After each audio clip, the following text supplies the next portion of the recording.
We are exactly 5 days away from the biggest sporting event in human history. It is July 14th, and this Sunday, MetLife Stadium in New Jersey is supposed to host the World Cup final.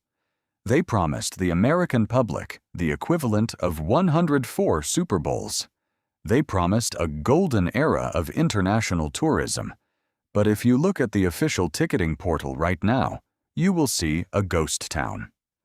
Over 1,300 seats for the most important match of the decade are sitting entirely empty. This is not a minor glitch.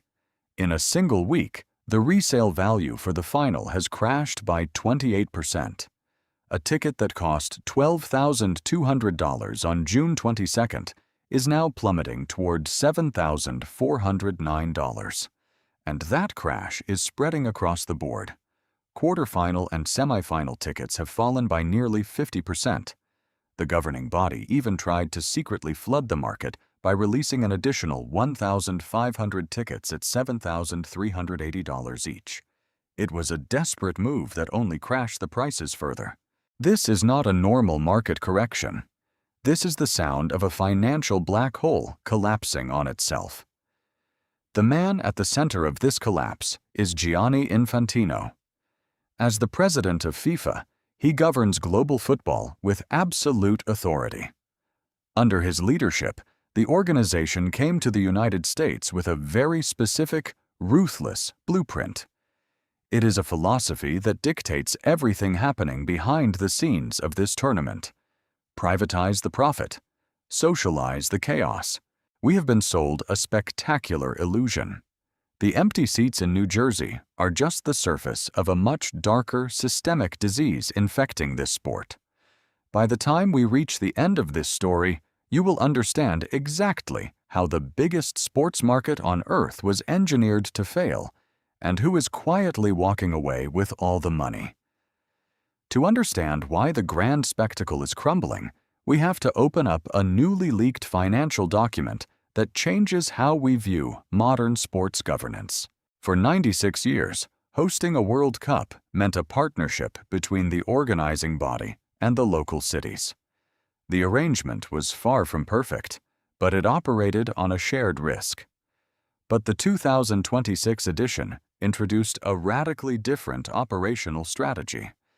Gianni Infantino did not come to partner with American cities. He came to raid them. A damning financial analysis published by ProPublica reveals that the governing body is operating this tournament entirely by itself. They cut out the national federations and dealt directly with the host cities. It is a predatory franchise model, and the terms are brutal. Under this arrangement, the central organization controls absolutely every stream of revenue. They keep the media rights. They keep the global sponsorships. They keep the ticketing, the hospitality, the merchandise, and the licensing. The 11 United States host cities get nothing but the privilege of paying the bills. The local governments, funded by everyday taxpayers, are responsible for the security, the transport, the massive infrastructure upgrades, the road closures, and the emergency services. Let us look at the raw numbers. The projected revenue for the central organization from this single tournament is a staggering $8.9 billion. The projected collective shortfall for the 11 host cities is upwards of $250 million. This is a massive wealth transfer disguised as a football tournament. The rules are meticulously designed to ensure the host cities bleed money. The central authority enforced strict commercial exclusivity rules on every participating city. This meant local mayors and city councils were legally banned from signing local sponsorships to offset their massive structural costs.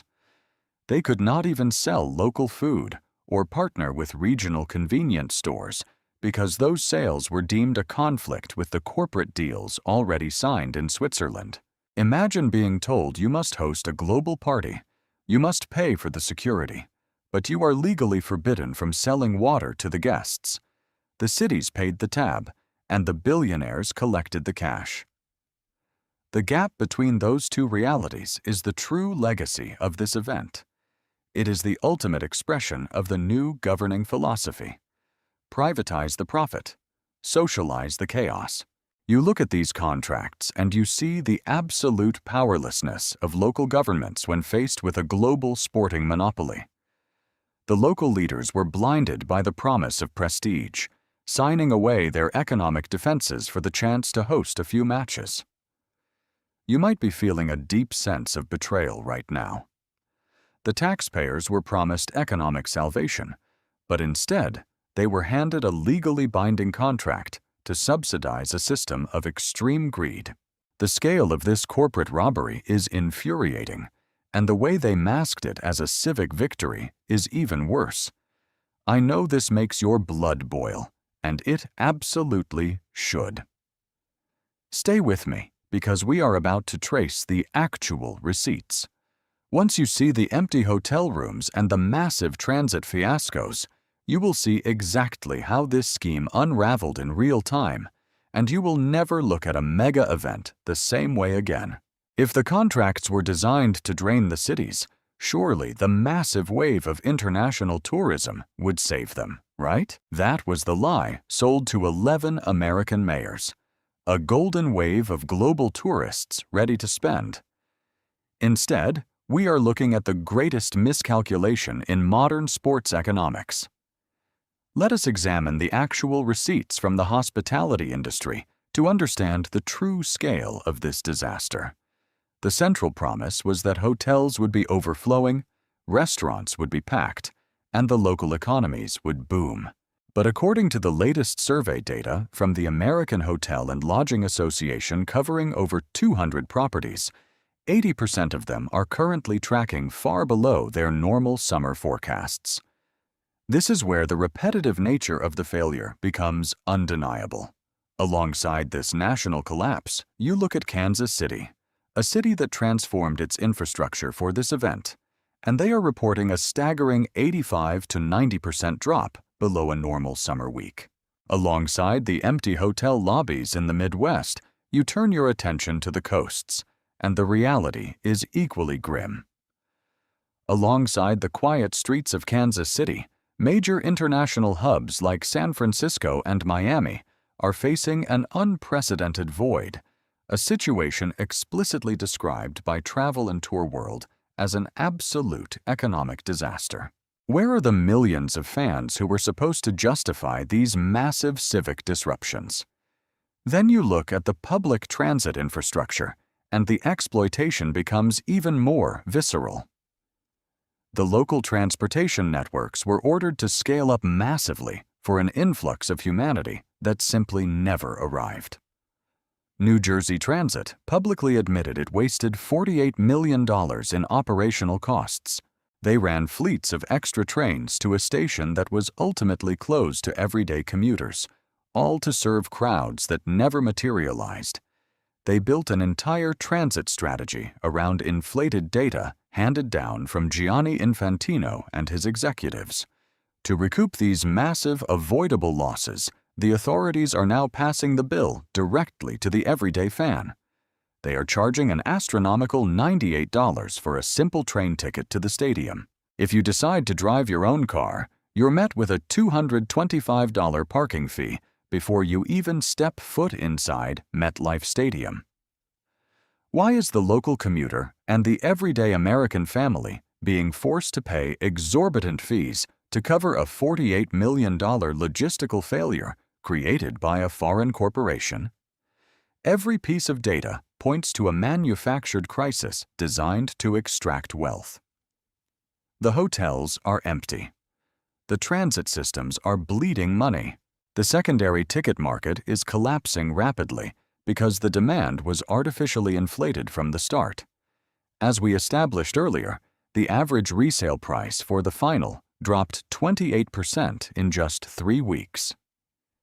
Quarterfinal and semifinal tickets plummeted by nearly 50%, and when the governing body realized the market was crashing, they quietly released an additional 1,500 tickets for the final at $7,380 each, flooding an already dead market and crushing the prices even further. Financial exploitation of this magnitude is one thing. You can scam a city out of its tax dollars. But what happened on the pitch on July 1st proved that FIFA was not just willing to bend the American economy. They were willing to break the very laws of the sport itself. In global football, a red card is an absolute truth. It is the one foundational rule that cannot be negotiated, bought, or lobbied against. It has stood as the ultimate equalizer at every single tournament since 1970. When a player commits a severe foul, they are ejected from the match, and they face an automatic one-match suspension. The rules apply to everyone equally, from the smallest nation to the biggest superpower, until the President of the United States picked up the phone. On July 1st, the United States played Bosnia and Herzegovina in the round of 32. During the heat of that knockout match, American striker Folarin Balogun received a straight red card. The law of the sport dictated, without any room for interpretation, that he would miss the crucial round of 16 match against Belgium. This is exactly where our story shifts from corporate financial greed to raw political corruption. Donald Trump personally called Gianni Infantino. The president described the red card decision as horrible and demanded a high-level intervention. In any normal era of sports governance, an executive would immediately hang up the phone on a politician demanding a rule change mid-tournament. But Infantino and his organization are not built on sporting integrity. They are built on absolute power and political access. In a move that shocked the entire sporting world, the governing body invoked a bizarre legal mechanism that has never been used in the history of the event. They decided to suspend the suspension. They cleared Folarin Balogun to play against Belgium, directly appeasing the White House and destroying the foundational integrity of the rulebook in front of a global audience. Donald Trump then publicly thanked Gianni Infantino for reversing what he called a great injustice. This is the terrifying reality of modern sports governance laid bare for everyone to see. The very laws of the game, the rules that define fair play, are now fully negotiable if you have enough political leverage. They will rewrite the rules of reality to protect their investments and their political alliances. It is the ultimate manifestation of their true operational philosophy. Privatize the profit, socialize the chaos. Only this time, the chaos was injected directly onto the playing field, altering the competitive balance of the most important sporting event on the planet. But here is the most poetic, humiliating part of this entire political stunt. The player that the president fought so hard to protect was placed directly onto the pitch against Belgium. The rules were bent completely out of shape. The integrity of the entire tournament was sacrificed on the altar of political expediency. And despite all of that unprecedented manipulation, the United States still got completely dismantled. They lost to Belgium by a staggering score of 4-1. An independent judicial committee can clearly be bought by a powerful politician, but a solid European backline cannot be intimidated by a phone call. It was a masterclass in political interference, culminating in an incredibly embarrassing public defeat. I want to pause here and ask you directly about this unprecedented breach of trust. When you see a global sporting authority alter its fundamental laws just because a head of state makes a phone call, does it permanently ruin the authenticity of the sport for you? Or do you accept this as the inevitable reality of billion-dollar entertainment? Tell me exactly where you draw the line down in the comments, because this single arrogant incident on July 1st is about to trigger a geopolitical earthquake that Gianni Infantino never saw coming. You cannot manipulate a global tournament in broad daylight without waking up the watchdogs. Across the Atlantic, the European Parliament did not just issue a strongly worded letter. They launched a full-scale ethics investigation right into the heart of Gianni Infantino and his entire operation. Following the absurd reversal of the red card, the official governing body of European football called the decision unprecedented, incomprehensible, and completely unjustifiable. The Belgian Football Federation immediately launched a formal legal challenge regarding the eligibility of the American player. This outrage was not contained to just a few angry sports executives or frustrated fans on the internet.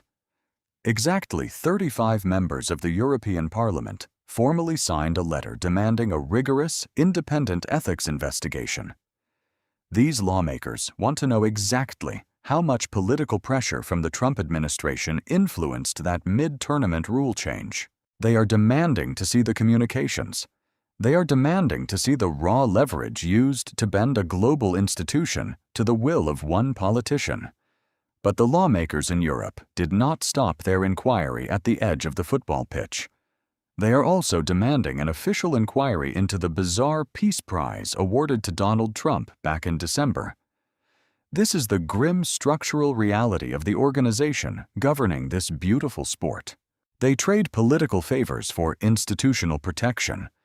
They grant prestigious global awards to powerful politicians, and in return, those same politicians help them rewrite the rules of the game to serve mutual interests. When you look at the aggressive legal investigation launched by the European Parliament alongside the massive financial deficits recorded by the American host cities, a terrifying historical pattern finally becomes clear. This financial ruin is not an isolated incident. The University of Toronto conducted a comprehensive research study on the long-term economic legacy of these specific mega events. Their rigorous data proves that 12 of the last 14 World Cups produced massive net economic losses for the host cities. Gianni Infantino and his executives knew exactly what they were doing when they drafted those brutal franchise contracts for the American market. The blueprint was perfected over decades of exploitation in other vulnerable nations. The United States is simply becoming the 13th victim on that long, depressing historical list. The central authority arrives in town, extracts the billions in commercial revenue, immediately leaves, and forces the local taxpayers to deal with the lingering devastation. It is the absolute perfection of their singular defining doctrine: privatize the profit, socialize the chaos. A 96-year-old sporting institution is now facing a severe legal, financial, and ethical reckoning on multiple continents simultaneously. The sheer arrogance of assuming they could quietly raid the American economy and manipulate international laws without any consequences has finally caught up to them. The illusion of total control is fracturing, which brings us right back to those 1,300 empty seats currently sitting inside MetLife Stadium just days before the final. This Sunday, a champion will be crowned on that pitch. The global television broadcast will carefully frame the expensive cameras to show a packed house of wealthy elites, corporate sponsors, and powerful politicians drinking champagne in the luxury suites. What they will not show to the global audience are the desperately empty hotel rooms in Kansas City. They will not show the $48 million crater left burning in the New Jersey transit budget. They will certainly not show the local commuters who were forced to pay $225 just to park their cars outside a stadium built and maintained with their own hard-earned tax money. The 2026 event will forever be remembered in the history books as the exact moment the central authority finally pushed its exploitative franchise model too far. Gianni Infantino walked into the biggest sports market on the planet, legally banned the local cities from selling their own snacks to tourists, bent the fundamental rules of the sport to appease a sitting politician, and expected the American public to simply shut up and cheer for the spectacle. He engineered a brilliant corporate scheme where his organization walks away with $8.9 billion, while the communities that hosted him count their crippling municipal losses in the dark. This leaves us with a profound moral question about the future of global entertainment and civic responsibility. When a sports governing body operates exactly like a rogue corporate state, completely immune to the standard laws of economics and fair play, who is left to referee the referees? We are watching a powerful empire begin to collapse in real time under the staggering weight of its own unhinged greed. The European Parliament is actively mobilizing. The disastrous financial reality is leaking out to the public. Those empty seats in New Jersey are not just an operational failure.